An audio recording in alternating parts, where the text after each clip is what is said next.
Good morning, good evening, good afternoon, and welcome to another edition of Living World of Darkness, Rage Across the Street Magic. I will be your narrator for this adventure. Tomi Lovechild has done a great deal of magical scrying through time and space in different recorded videos. And as she intensely studies the materials that give her this gateway into mystic insight, her vision starts to get blurry.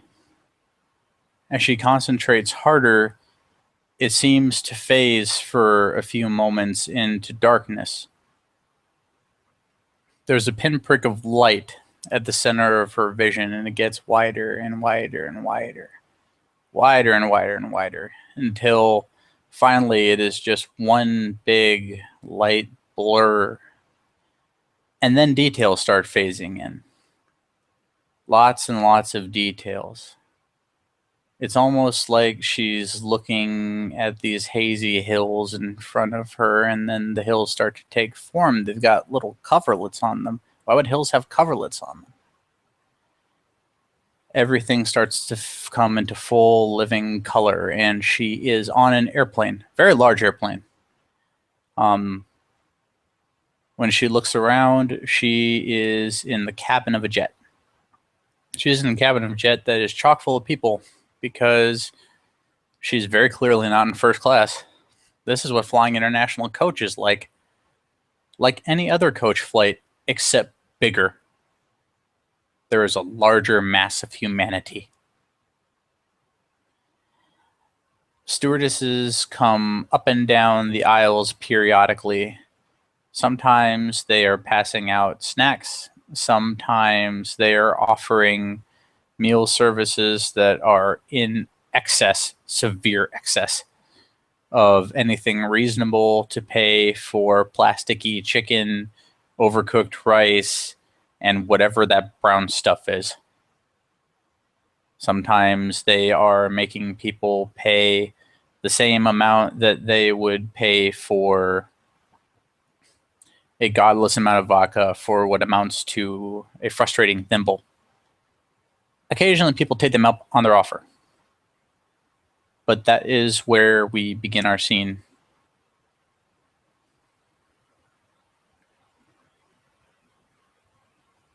Once she, quote unquote, arrives in the cabin of the airplane, Tomi will take a minute to sort of get all of her senses in check, sort of clear her head and focus on what she's up to. And she is pretty much just going to start poking around. Being unable to actually move or interact with anything, really. It amounts to her climbing into places, staring into nooks and crannies, staring at people.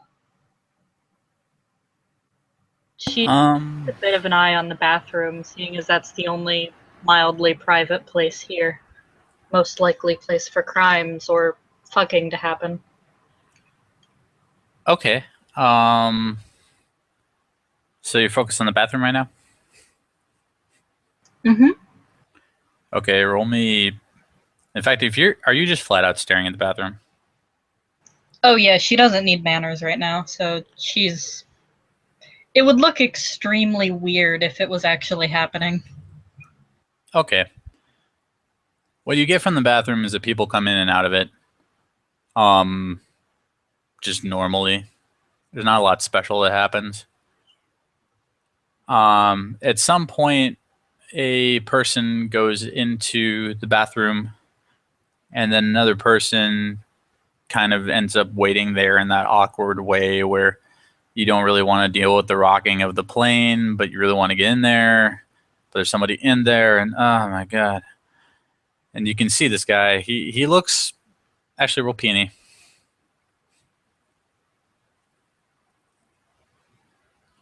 Looks kind of nervous for some reason. And then eventually, he knocks on the door. It opens really quickly. He goes in really quickly, and it shuts again. It does not take a detective to figure out what is going on now.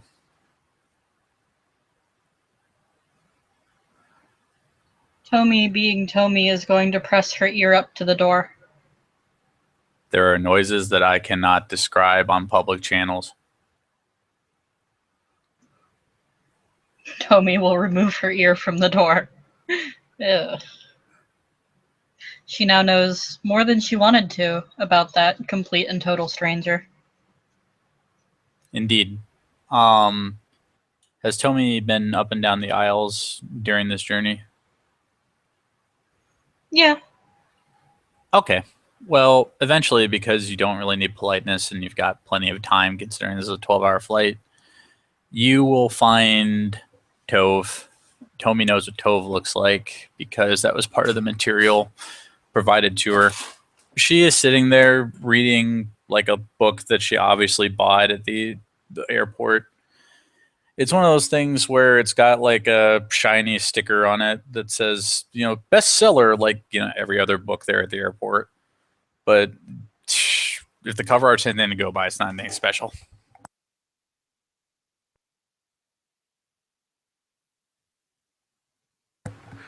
Look at Tove and then look at her stuff and just see what kind of things she has on her. Okay. She has kind of normal casual wear. She is wearing a pair of not skinny jeans, but regular size jeans, belt and all, complete freedom. And just a tank top. It's very obvious that she went minimal to make it through the airport quickly, including like just straight up slip-on shoes so she wouldn't have to mess with her laces on the way through. Under the seat in front of her is a backpack. It's closed.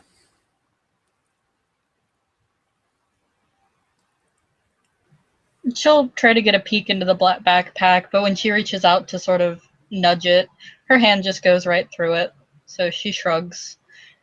And she will start getting all up in the personal space of all the people in the plane, looking for sketchiness, looking for anything that might be mildly interesting. Okay. First, roll me perception alertness.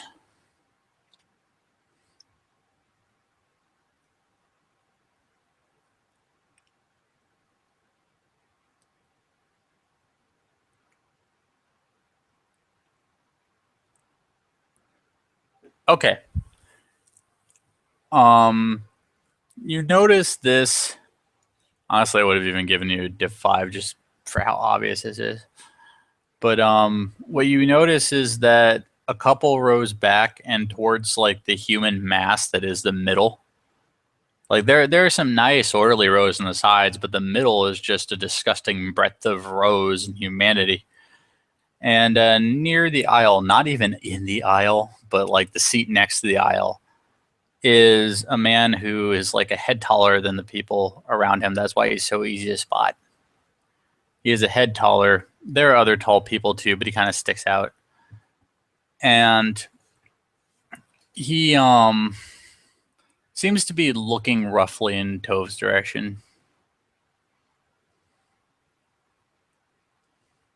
Tomi will creep her way over, and she's going to climb onto the back of his seat and peek over and see if he has anything interesting on him, what he's reading, stuff like that.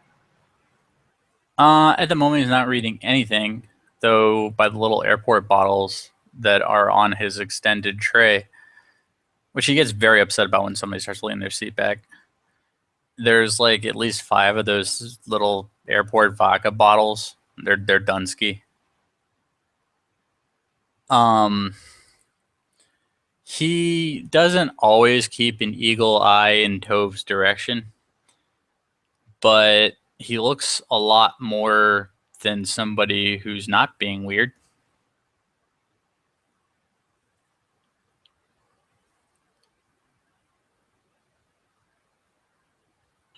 Tomi will look around and see if anybody else appears to be the least bit related to this guy. If there are any similarities, anybody else creeping on Tove, that kind of thing. Roll perception alertness.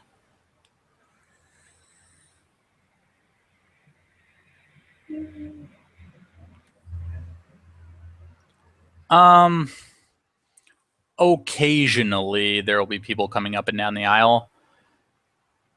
And a little more occasionally there will be one or two individuals that look Tove's way. But it's more of a passing look. You can P&E one of these individuals if you want, but like we're talking about like I am glancing at this person and then onwards.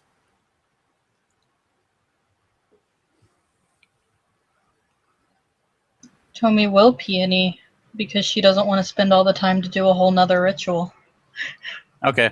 One of the dudes that passes by her, you can tell he's kind of checking her out, but like he's just being a creep. He moves on about his business.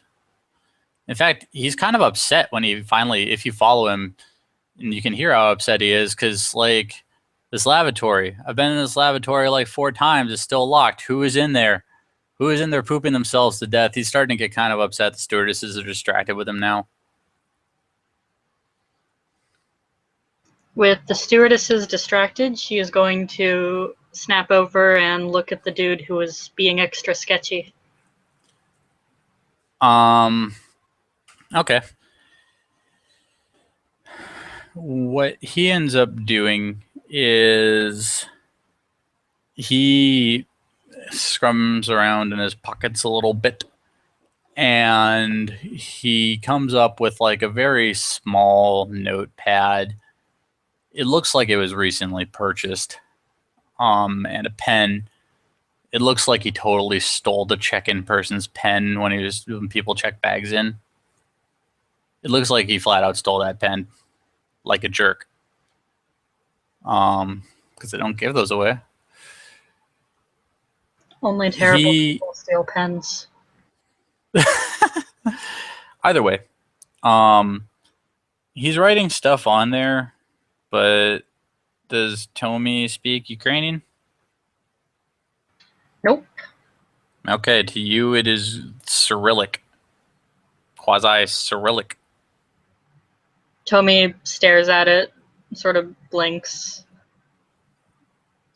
She doesn't even make an attempt to copy or write it down because I don't know if you've ever seen Cyrillic cursive, but it's the worst thing in the world. Oh, that and this dude's like half cut. It's sloppy. It's bad, bro. Like, for all you know, he's just squibbling shit. She looks a little frustrated, but she'll just keep her eye out. And she focuses now pretty much on this guy and Tove. Tove is pretty much oblivious. I guess that book really is bestseller material. She like eats one of the airline meals, though she seems about as perturbed as anybody at how much they cost. Like, I'm not even gonna make a peony that she's not happy. But what else are you gonna do for 12 hours? And she eats her meal, reads the book some more, takes a nap. She's just kind of doing her thing. The guy eventually stops looking at Tove as much. And what he ends up doing instead is pounding vodka like he's going out of style. The stewardesses have since subdued the man who was upset about the lavatory. But what they're starting to visibly kind of give the guy a second glance. You can P&E the one unfortunate person that is serving him if you want. Nada. She is a professional. She is impassive as she like kind of goes, are you sure you want this one, sir? Well, okay. Hands him the bottle. However, this completely drops to the point where you don't even need to P&E once she's out of his eye line. She looks a little worried and a little disgusted. By the time that this man stops drinking, he has devoured about half a fifth's worth of these little bottles and spent countless amounts of dollars on them. Even Tomi and her more money than godness is a bit disturbed.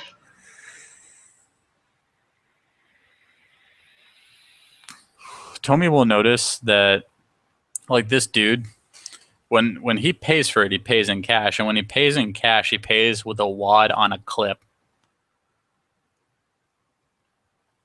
It is just a wad of money. Tomi is totally unsurprised. However, being who she is going to jump over and look and see if there's anything special about the clip that he keeps his money in. Okay. The clip that he keeps his money in. Let me see here. It's really shiny.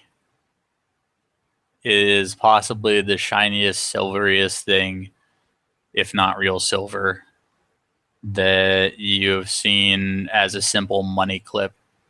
Like, this is a money clip that people spend money on.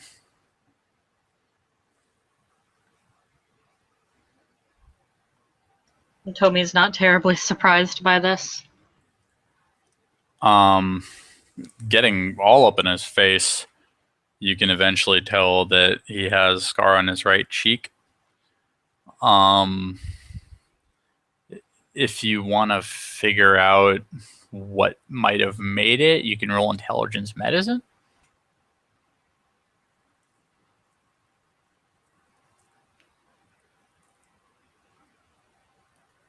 Nah, she doesn't have the medicine. Okay.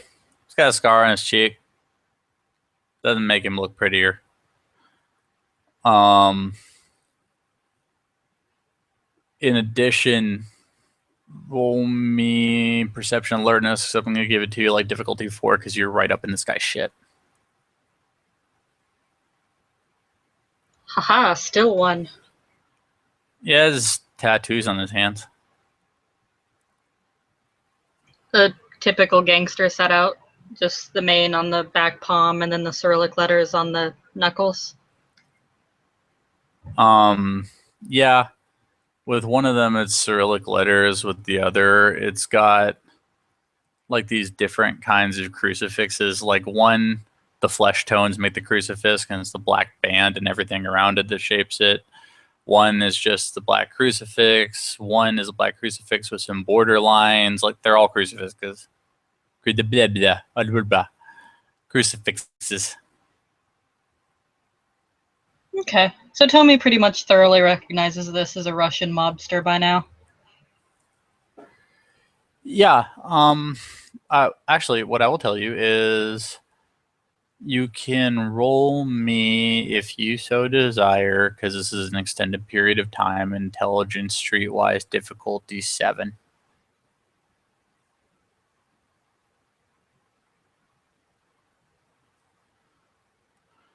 Okay, 3 successes. Nice.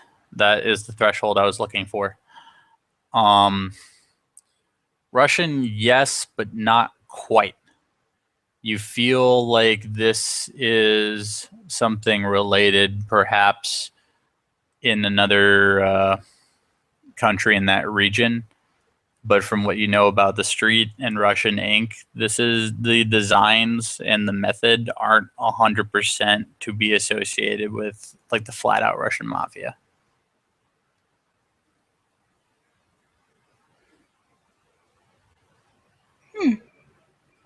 She makes a mental note of this. That being said, they do mark him as one scary dude. And scary he is, even sitting in his seat, he kind of radiates just like obvious bad guy. That being said, he's also obvious bad guy who's gone through like half of the vodka in a very short period of time. He eventually gets rid of his little bottles so he can put up the tray, starts reading an in-flight magazine, and then passes out with it in his lap.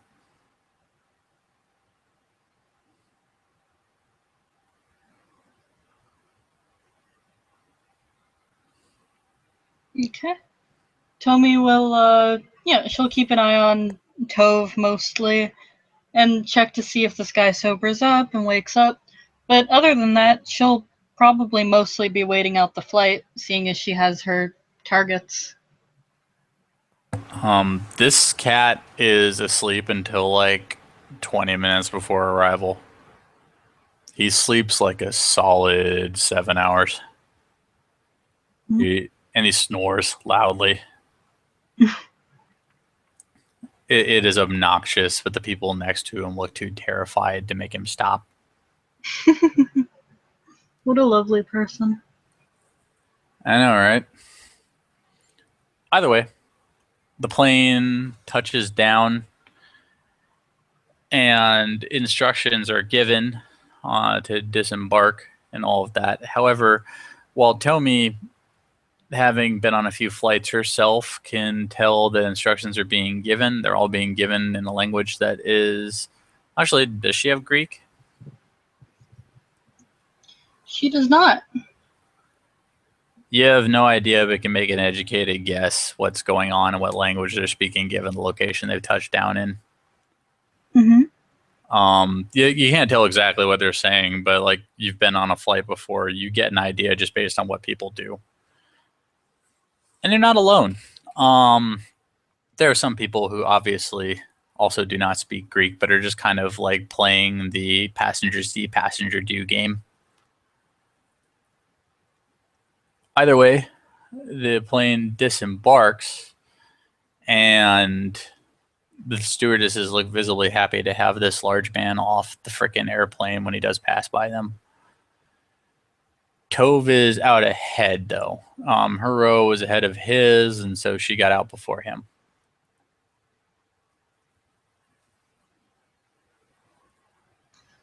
Okay. I believe this is the point where her ritual would stop being of much use. So she takes her break, probably a few hours of mulling over what she saw in the flight, before starting up the second ritual that I pre-rolled. So this one will be targeting the airport and the hallways that Tove goes through there. Okay. Tove, for her part, is just kind of strolling. She didn't look too much like she's in a hurry. It's possible. Well, lots of things are possible, but for whatever reason, she's not in a real hurry. She takes her time going where she's going, and she even, like, before she crosses any sort of security threshold, stops at one of the shops that's already in the airport to get something to eat. It looks like a nice little place. Rolling perception alertness. Okay. No. Nothing. That's a botch, my good sir.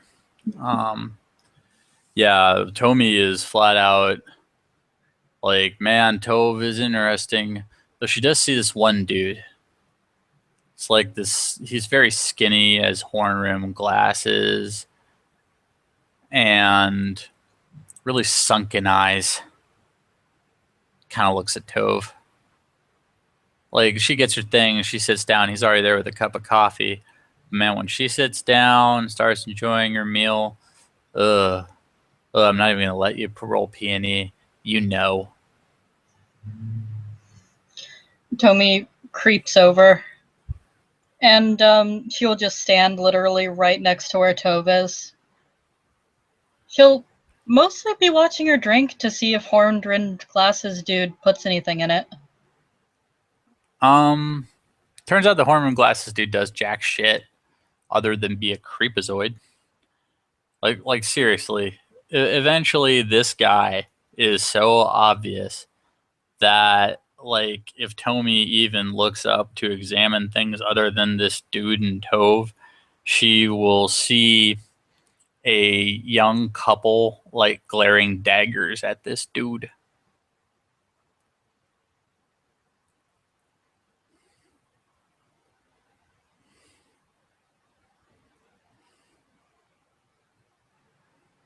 She'll, yeah, she makes a mental note to keep tabs on this particular individual. But, she's still watching Tove pretty closely. She's looking more specifically for the moment that, like, something happens to her. Okay. Well, at the moment, nothing happens to her. She finishes coffee, finishes the meal.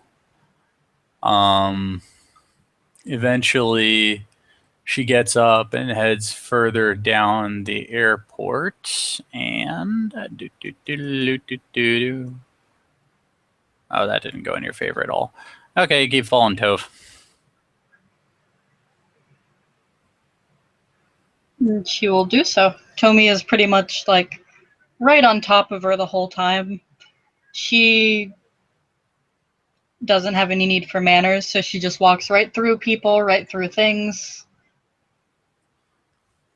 Just staring at that Black Fury kinfolk. Black Fury kinfolk is doing fine. She walks with confidence. She is starting to get a little laser focused, though. You can tell she has a place that she wants to be, and she is going there now, regardless of human foot traffic. This goes on for a while. It's a big airport, though. Eventually, you get to the bag carousel, where she waits. Roll me perception awareness. Okay.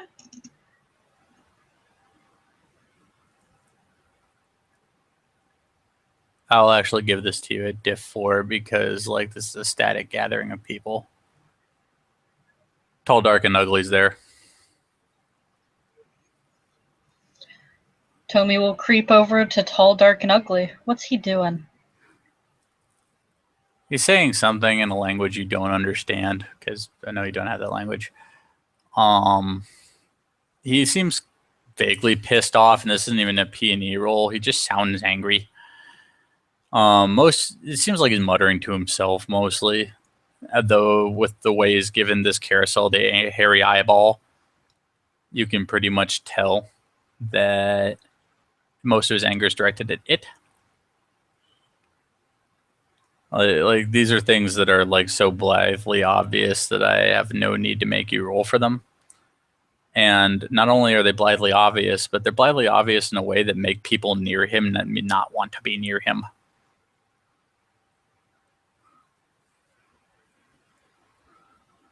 Tomi will stay close to this dude, although she'll be sure to keep an eye on Tove. Eventually, the bag thing starts, and the man's roll me P&E.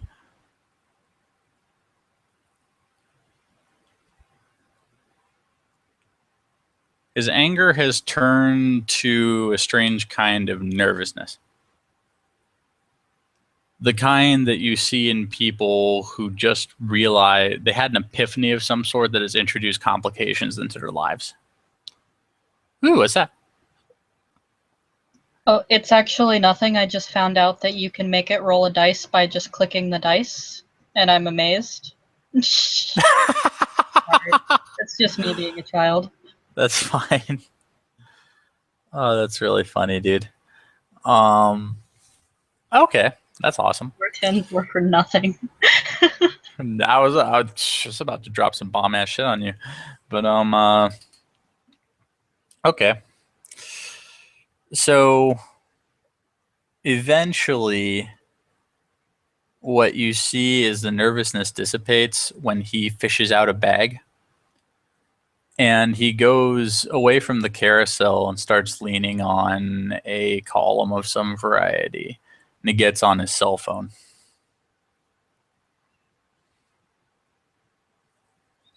Tomi will literally peek up and like put her ear up against the other side of the cell phone. Both sides are in a language you do not understand. He seems much calmer now, and the voices on the other end are pretty casual as well. Tomi blows a raspberry at this guy in his shitty Eastern European language. He has no idea you did this. That being said, roll me perception alertness.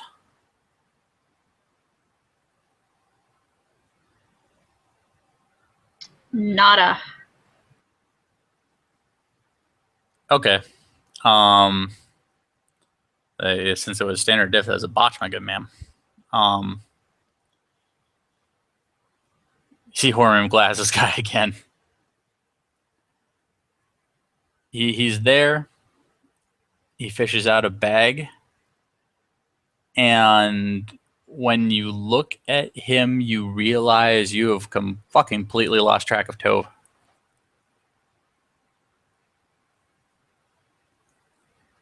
Oh, shit. Tomi will do the thing where she sort of reaches a hand out in front of her, and it's as if she's sliding a massive interactive screen. She just moves time back a few minutes. Did not know you could do that. A few minutes pass.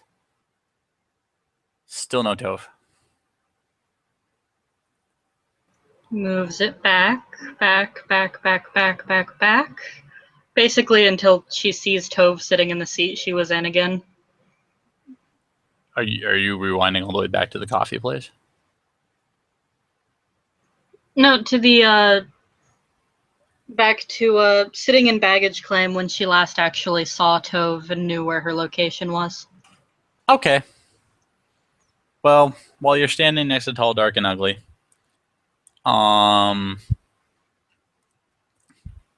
you see Tove, and she waits, and she waits, and she eventually gets what she was waiting for, which is just a bigger duffel bag thing. It looks pretty fucking huge, actually. It's one bag, but it is a monolithic fucking bag. And she heaves the damn thing up in her arms, and this is when you realize she's actually a pretty strong person. Like, she's one of those people that does not seem too strong until she has to lift something heavy, and then it's like her body just suddenly expands with freaking Dragon Ball Z-esque muscle.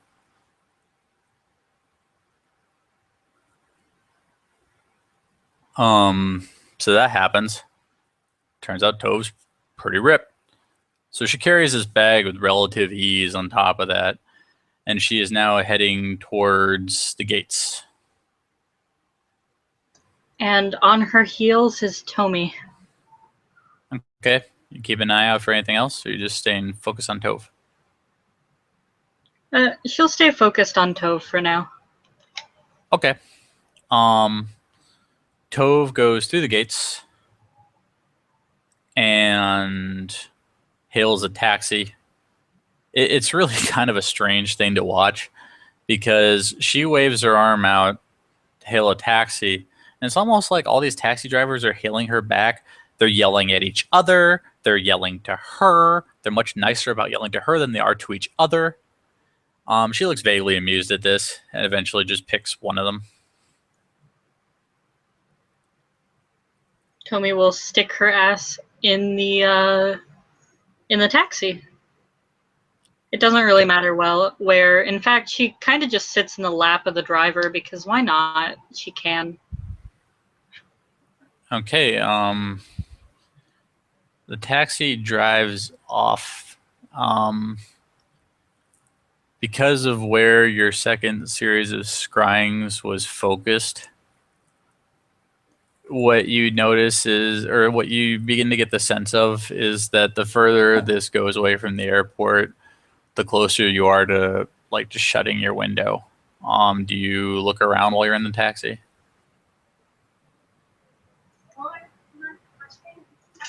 Yeah, she'll look and see if there are any cars that are suspiciously following it, and especially note down the license plate number if they are.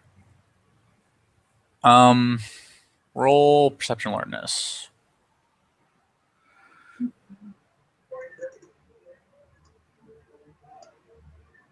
One success. I mean, like, there's a navy blue car that's right behind it, but like, it's nothing special.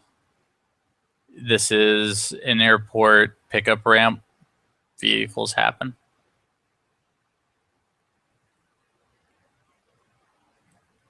Okay.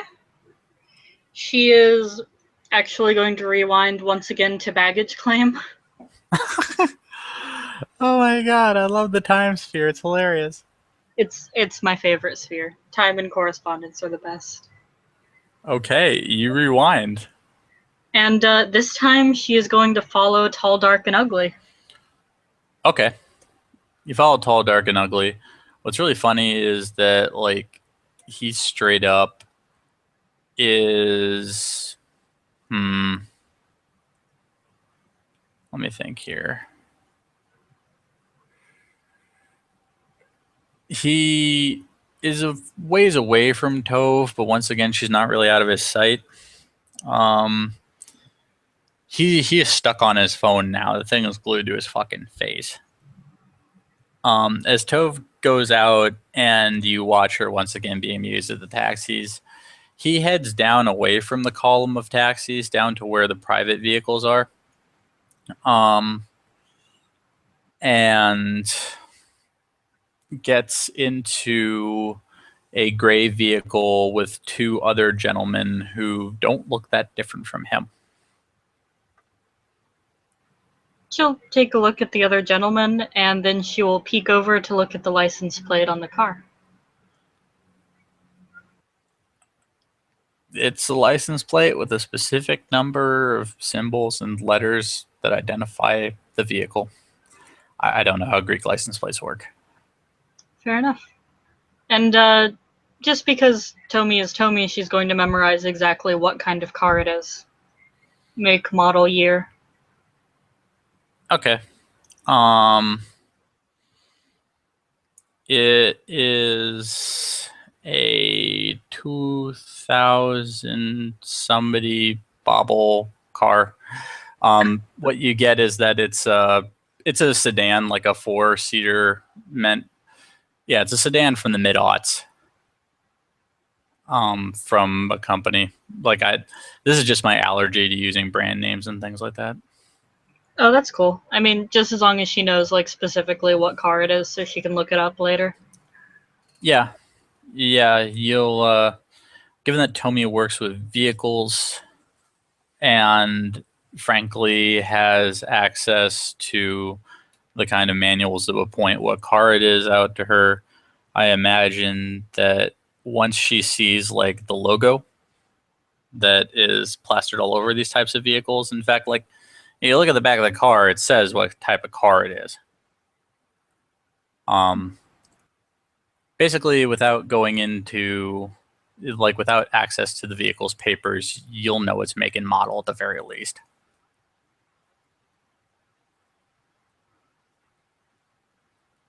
Okay, sweet. And one last thing. For exiting airport parking garages, usually you have to show your receipt, right?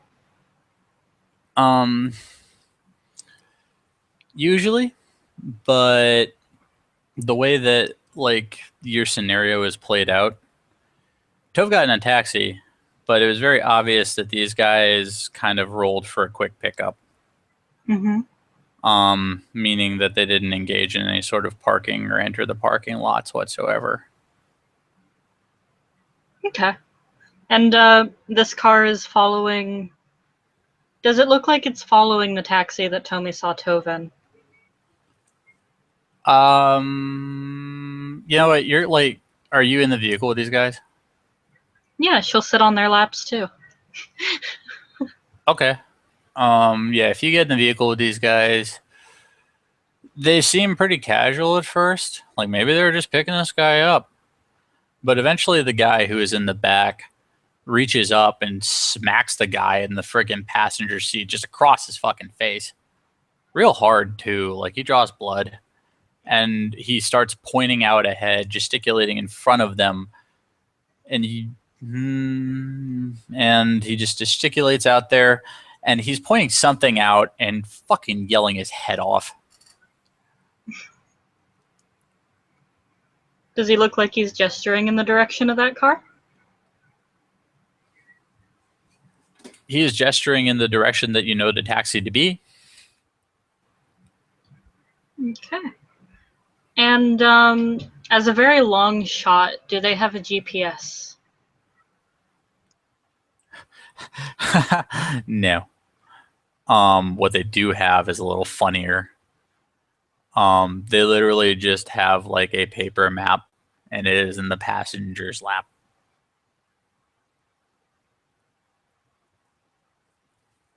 Tommy will stare down at the silly map. Is there anything interesting on it? Not really. What it looks like is, I mean, without being able to tell the words that are scrawled on it, they're scrawled in a better written, but you can tell it's the same stuff that the guy was writing when he's on the airplane, or at least roughly. It's all meaningless to you. But other than that, there's some lines. If you want to try to decipher what they might mean, I will ask for an intelligence survival roll. Okay. +1 difficulty because I don't have survival. Okay. Oh, hey. These are the kind of markings that the guy makes on a map when he really doesn't want to miss the place he's supposed to be. Okay. And he has the place that he's supposed to be marked? Yeah, it's the airport. Anywhere else? The line traces into the city, but you're not 100% sure like where. Like you can figure out where topographically it is, but because you don't have access to the languages, either of them, that are on that map, it's a little bit of a crapshoot. Okay, sweet. She will just take a mental snapshot of that map. Okay. So what ends up happening is once the ugliest one of them is done yelling, and the other guy is done being kind of pissed off about getting hit in the face that hard, they're driving, and roll me perception drive. Oh, yay. I never get to roll my drive score.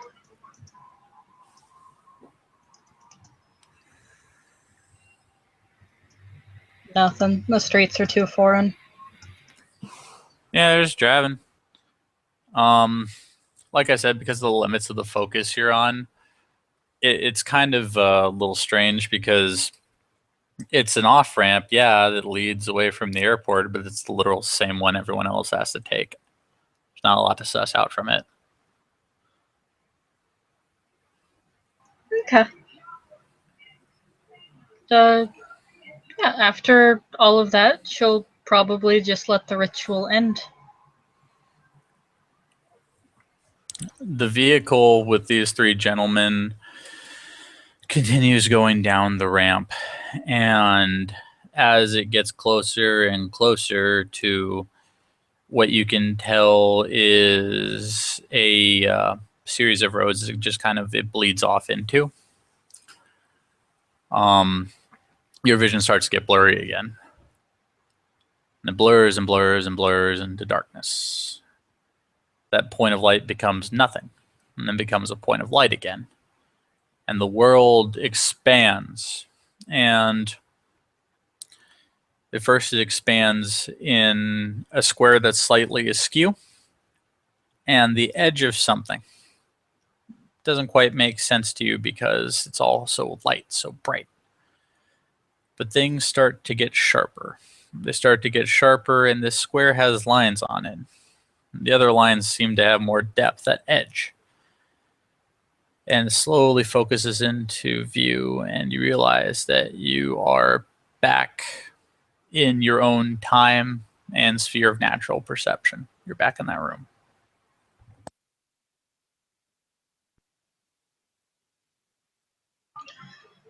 And, yeah. The last thing that Tomi will do is she will take out her teardrop obsidian necklace. She will put it on and play with it for a moment, and basically use Mind One to recall as much of the important stuff, including words that she couldn't understand or symbols and all that, and transfer it onto a notebook, complete with the little question marks and the what the fuck does this mean and is this Italian? You know, that stuff. Okay.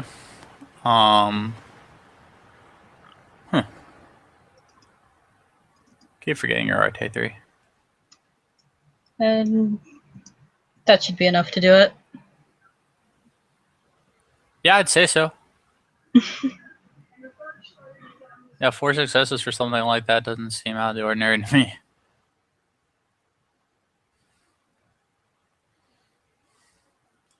Okay. You have a butt ton of information written down.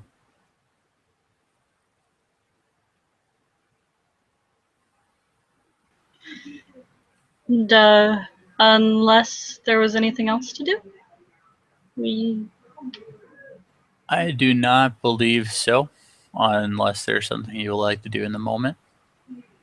Nope, I'm good. Okay. Thank you to our narrator for narrating. Thank you to our watchers for watching. This has been another scene for Living World of Darkness, Rage Across Street Magic.